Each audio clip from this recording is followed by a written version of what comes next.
Hi hello welcome to మకుటా media. ఈ దేశంలో చాలా మంది హీరోలు ఉన్నారు. చాలా గొప్ప గొప్ప యాక్టర్లు ఉన్నారు. చాలా గొప్ప గొప్ప సిద్ధాంతాలు, భావజాలాలు, దేశం మీద ప్రేమతో, సమాజం మీద ఉండేటువంటి గొప్ప సేవాభావంతో ఉండేటువంటి నాయకులు, లీడర్సు, హీరోలు చాలా మంది ఉన్నారు.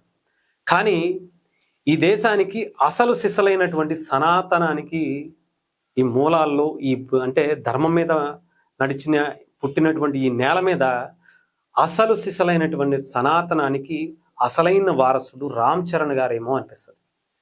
ఎందుకంటే ఇది అనిపిస్తాం కాదు, నిజమేనే చెప్పాలి. ఒక్కసారి మీకు వెనకాల ఉండేటువంటి దీన్ని చూడండి. India's only actor within 20 years of deeksha, actor Ram Charan is said to be the only actor in entire the India.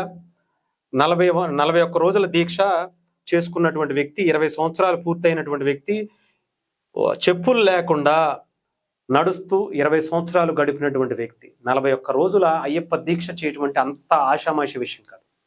చాలా మంది చాలా రకాలుగా చెప్తూ ఉంటారు. కానీ అయ్యప్ప దీక్ష వేసుకున్నప్పుడు అసలు కష్టసాధ్యమైనటువంటి దీక్ష ఏదైనా ఉంది అంటే అది అయ్యప్ప దీక్ష. అన్నిటినీ కూడా మనం అనగబెట్టుకుని ఆ దీక్ష చేయాల్సినటువంటి పరిస్థితి ఉంటుంది. చాలా కష్టసాధ్యం. అటు కొండకు వెళ్ళేటువంటి పద్ధతి, అక్కడ వెళ్ళేటువంటి విధానం కావచ్చు, ఆ దీక్ష చేసేటువంటి విధానం కావచ్చు. ఎర్లీ మార్నింగ్ 4 నుంచి మనం లెగిసి చన్నీళ్ళ స్నానమే చేసి చెప్పులు లేకుండా అన్ని రోజుల పాటు దీక్ష చేసి, ఎక్కడ కోపం కావచ్చు, ఎక్కడ ఎటువంటి వేరే వాటికి మనకు అవకాశాలు లేకుండా ఆ దీక్ష పాటించడం అనేది అంత ఈజీ అయినటువంటి విషయం కాదు.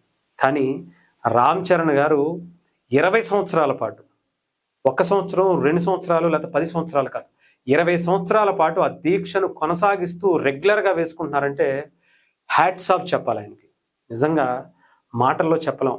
అంత కష్టసాధ్యమైనటువంటి దీక్షని 20 సంవత్సరాల పాటు, ఎంతో స్టార్డమ్ ఉన్నటువంటి హీరో ఆయన, ఎంతో లగ్జరీగా బ్రతకాల్సినటువంటి హీరో ఆయన, ఒక మెగాస్టార్ అంటే మనందరికీ తెలుసు.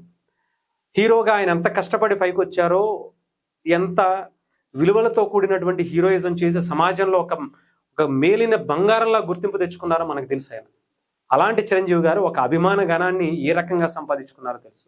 కానీ అలాంటి వ్యక్తికి కొడుకుగా పుట్టి రామ్ చరణ్ గారు కూడా అలాంటి కష్టాన్ని నిజంగా దీక్షలో కూడా పడుతూ, నేను భూమి మీద నడుస్తాను, నేల మీద చెప్పులు లేకుండానే నడుస్తాను, ఎక్కడా కూడా లగ్జరీ లైఫ్కి అలవాటు పడకుండా నేల మీదే పడుకుంటాను అని ప్రతి సంవత్సరం ఒక దీక్షగా పెట్టుకుని ఆయన చేస్తున్నారు. చూసారా?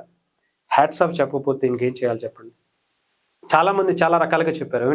సరే, పవన్ కళ్యాణ్ గారు కూడా సంవత్సరంలో సగం రోజుల పాటు ఆయన దీక్షలోనే ఉంటాడు, ఏదో ఒక దీక్ష చేసుకుంటూ ఏదో ఒక రకంగానే ఆధ్యాత్మికంగా ఉంటాడు అని చెప్తానే ఉంటారు. కానీ ఇంత కష్టమైన పనిని ఇంత ఇష్టంగా చేసేటువంటి వ్యక్తిని కదా అసలు సిసలైనటువంటి సనాతన ధర్మానికి వారసుడిగా నేనైతే చెప్తాను. ఏదేమైనా అనుకోండి, ఎందుకంటే అంత ఈజీ కాదు.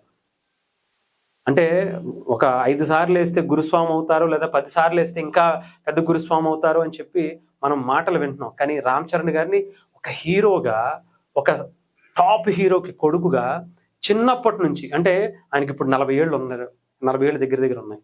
అంటే 20 ఏళ్ల నుంచి, అంటే ఆయనకి 20 ఏళ్ల వయసు నుంచే ఆయన అయ్యప్ప దీక్షను తీసుకున్నటువంటి పరిస్థితి. అంటే హీరోగా కాకముందే నేను కూడా చాలా ఫొటోస్ చూశాను.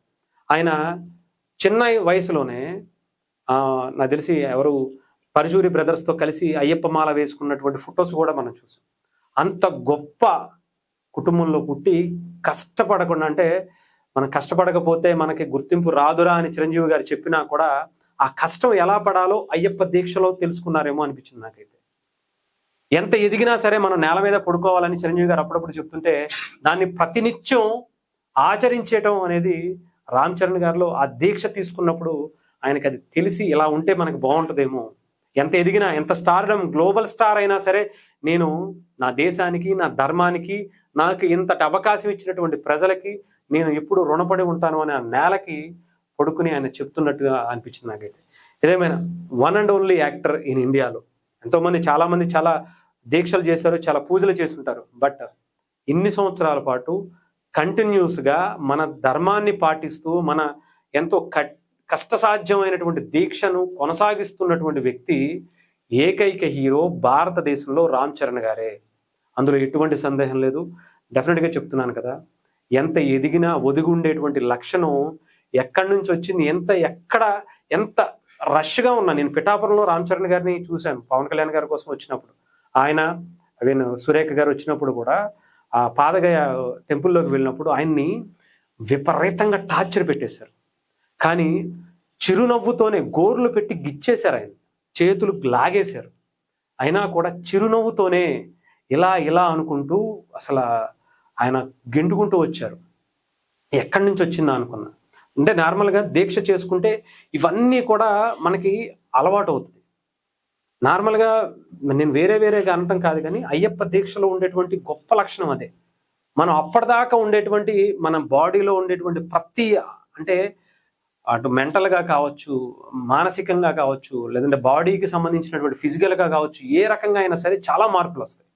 అలాంటివన్నీ కూడా రామ్ చరణ్ గారు 20 ఏళ్ల బట్టి పాటిస్తున్నారు. కాబట్టి అవన్నీ కూడా ఒక స్టార్డమ్ వచ్చినా దాన్ని ఎంత న్యాచురల్గా తీసుకోవాలి అంతవరకు తీసుకుంటారు. ఎంత క్రౌడ్ వచ్చినా సరే కోపం రాకుండా వాళ్ళ మీద ఉండేటువంటి అభిమానాన్ని దాంట్లో ఆయన చూసుకుంటూ ఉంటున్నారు చూసారా, అది ఆ దీక్షలోనే వస్తుంది.